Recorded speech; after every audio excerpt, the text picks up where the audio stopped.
I'm always thinking of how will this work in print? How can I make this work in print? And so often I'm reading a Webtoons going, this is brilliant on Webtoons. How the hell are they going to make this into a book? You know, that kind of thing. Well, I'll tell you how. It's literally the polar opposite of us, because at the Ringo Awards, and I will say this, I will absolutely shout out for the Ringo Awards. They gave me a goodie bag at the Ringo Awards that was about 30 pounds of books. Oh, wow. It was, I had to struggle to get it back up to the car in the parking lot. Ladies and gentlemen, Brad is not a strong man. Yeah, no, not a bruiser, not a bruiser. But between that and a couple of stemless wine glasses that were marked with the Ringo logo and a bunch of little tchotchkes and stuff like that, and I'm putting them up on my bookshelf behind me. And there's, guess what, Dave? Print compilations of stuff that started out as Webtoons. Okay. Right? It's the polar opposite of how you and I approach it. Whereas we think in terms of the book and then the web presence is retrofitted afterwards, it's the exact different. They have panels on the page. They're not put on there to be particularly an attractive page. If there's no page design, it's just panels, however many they can fit. Next page, however many they can fit. They're just plopping panels on a page.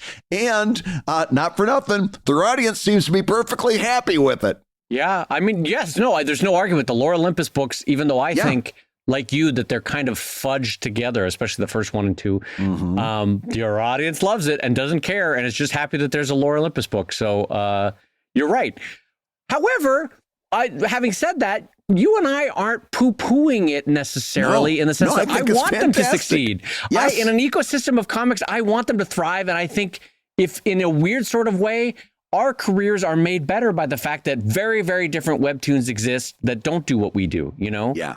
Yeah. And I just like to think that that's different than the generations that came before us in cartooning that a little bit were like, this is not how you make comics. Well, listen, we're in a much better position than they were because we were an existential threat to them. Well, that's true, right? You're right. We were coming as their industry was dying. You're right. We were terrifying to them. Let's face it. Yeah. Right. And everything, not us personally, but everything we represented. It's a little easier to be magnanimous when you're not being threatened, you know, so it's easy to say, hey, you're doing comics and it's a vertical scroll that's been retrofitted to fit into a print comic. I'm doing comics, doing exactly the opposite of that. We're all doing comics, and that's great. And I love you, and I hope you like me too. But it's easier to be magnanimous when you're not threatened. Yeah, no, you're very right. You're very right. Well, on that note, I'm going to switch this up and give Brad the floor for our second update. Brad, you had an update about America's favorite supervillain has a new update for one of their software social media platforms. Yes, Lex Luthor has stepped up to the podium once again, and as of this date in recording, he is clearly floating a trial balloon of putting all of Twitter, not just the premium, but all Twitter users. If you want to use Twitter, you have to pay a small subscription fee.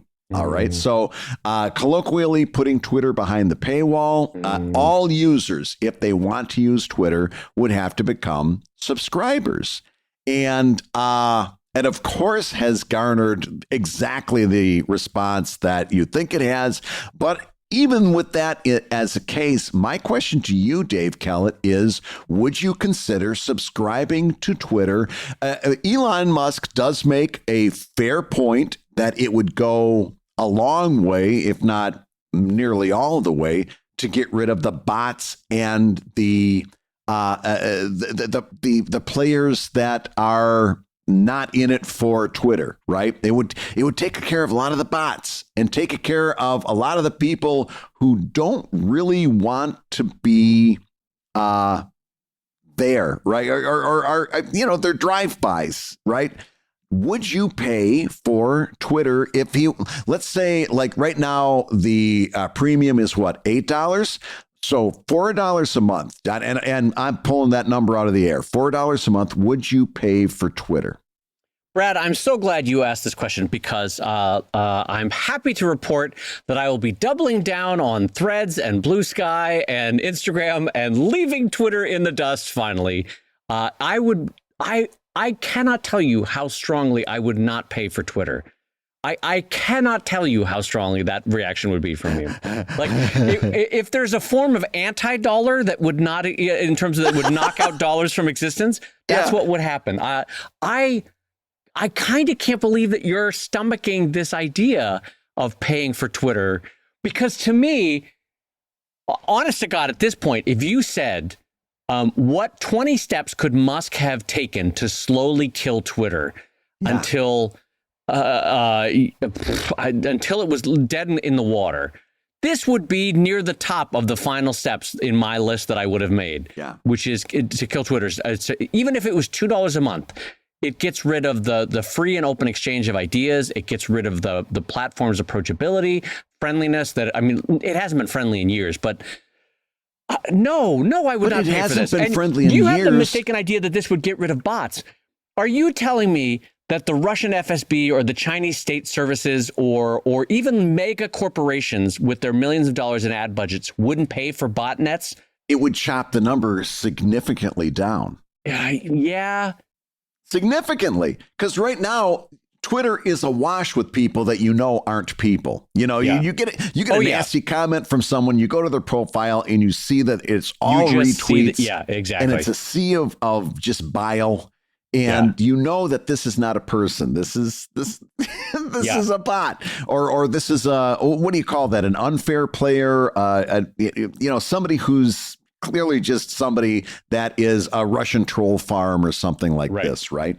So I got to be honest with you. I would consider paying for a limited time. I would consider it. I would consider paying $4 a month for Twitter. Wow. I would test it out for a quarter. I would do four months because number one, I never got happier than when I took comments off of my website. True. It took all the drive-bys out. True. If you wanted to talk to me, you could go to Patreon, where you could get in for as little as $2 more to the point, a month. if you wanted to be mean to Brad or insult Brad or course correct Brad, you had to pay for it now. You know. Yeah. If you want to say something nasty, you got to pay. Right, and then I'll laugh all the way to the bank. But I once I built that, for lack of a better phrase, a walled garden. Right. Mm-hmm. I do most, if not all, of my communication through that. Right. I with my fans, with my readers, most of it is either on the Evil Ink Discord server, which you can only get to through Patreon or on Patreon itself. I'll do a little bit of the interaction on social media. But of course, if somebody says something mean on social media, which, by the way, Dave, I've officially arrived 4 days after my Ringo Award, somebody posted something on social media just filled with bile. What a terrible writer I am. What an awful person I am. 4 days after the Ringo Award. Well, to be fair, now listen, Brad, to be fair, I would have posted it sooner, but I was busy in a couple days after the Ringo Awards. I should have known it was you. I saw all those misspellings. I should have known. All the fake smiles for 6 years of this podcast. Yeah. Boy, exactly. But no, I would consider it I would try it out for 4 months because I would want to see if the engagement was better. I would want to see if the people that I was reaching were real people. I would take a smaller Twitter. Right now, we've got Twitter with millions of users, right? Right. I would take Twitter with hundreds of thousands of users who are actual people and a greatly reduced number of bots. I think, in fact, I'll say, I think you'd be making a mistake if you didn't stick around for a couple of months and at least try it out to see what it would be like. Because listen, let's be honest, you're going to double down on Threads and you're going to double down on Blue Sky and you're going to, well, Mastodon ain't it, but you're going to double down on all these other ones, right? Are you really? Maybe you're doing a better job than I am. I'm not getting a great amount of engagement on Threads. Blue Sky, I'm getting good engagement. In fact, I'm getting fairly good engagement. But then when I look at my number of followers, that's not budging. I get engagement with no followers, which isn't exactly useful to me. None of these are great. But Twitter, at least I've got something that I've built for years and years and years. I've got a better chance with that. I think would you not be curious for at least a month or two? What's it going to cost you? $4 to find out? Wouldn't you be curious about whether you'd see a better Twitter? I absolutely not. I'll tell you why. I already have 1.5 feet out the door with Twitter just because Musk. It's such a dumpster fire right now of hate speech and shit that I don't want on my Twitter feed, and I'm already down 10 to 20% of my not 20%, 10 to 12% of my pre-existing followers from when Musk took it over. Yeah. And I don't trust him in terms to making the right. He feels more erratic. He feels like, I don't know. He feels like if you've had anyone in your life that's going through substance problems, it feels like we might be heading down that path. I don't know. Yeah. It's weird and erratic. And I'll tell you what, all the predictions that we made a year ago are coming to pass, which is he has opened the floodgates in terms of what was at least manageable censorship on Twitter to keeping hate speech down, right? So that's become just a dumpster fire, which in turn has chased away advertisers, which we also predicted, which in turn means that he cannot service the debt, which is clearly what's happening, which means he's now making panic moves to try to get any sort of income flow going that he can, which means charging for Twitter access. This is exactly the flow that we thought was going to happen, and it's happening. And eventually his debtors will take over and sell it on to Peter Thiel or somebody, and then we'll have a new owner of Twitter. We talked about this a year ago. We know where this path is going, you know? Oh, I agree. I agree with everything you just said, right? In fact, but I got to tell you, when I heard that and I started thinking about it, my first thought was I would be very tempted to stick around for a couple of months to see what happens. Well, okay, I will say this. I, too, am very interested to test Twitter behind the paywall with your money. So, yes, we're both in agreement on that. Listen, honest to God, I'll spend $4 to find out. Here's my question. Okay, all right, let's go down the road. Sure. It's 4 months later. And I've spent $16 to find out that actually engagement is up. Followers are up because I'm actually reaching people who are people now. And I am very upbeat about it. I'm not going to put a number to it, but I've said to you, things are better. I'm getting better engagement, and my followers have ticked up significantly by maybe 5%. Do you jump in on the 5th month and join me? Or are you still like, nope, I'm morally against this? Well, I'm both morally against this, but also from a practical standpoint, I know that your followers are not going to go up. And I'll tell you why. Right now, 1/3 of your followers are bots. Yep. Okay. So I've got to replace them before it can go up, is what you're saying. But if your argument is, okay, let's concede that 1/3 of your followers are bots. Yeah. If you're telling me that, but in real people numbers, if say 10,000 followers, but 7,000 of them are real people, if you're saying, but Dave, within a couple months, I could have 8,000 real people, right? Yeah. Having removed the bots, but I would still go up. I would concede that might be possible, but I can't do it, Brad. I can't do it. Also, I'm not paying for social media. The whole compact is I have to put up with a lot of bullshit and ads being served to me.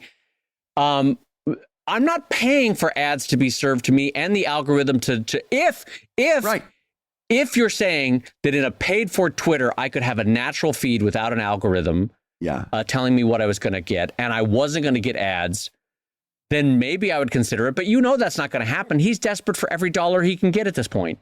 But I do understand your argument. What you just said to me, if I could rephrase it for you, is social media. I don't like this because social media, you'd be doing it differently than what it was when I was a kid. And I don't like it there if you're changing it because it's not the way it was when I was a kid.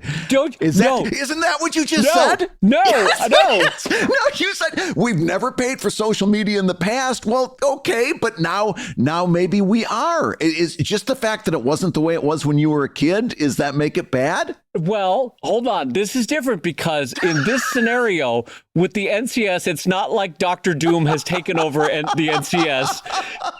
With money from Qatar and the House of Saud that is not even his own money. So no, this is not. No, don't you do this to me. This is not. Damn you, Brad Geiger. No. Oh my gosh.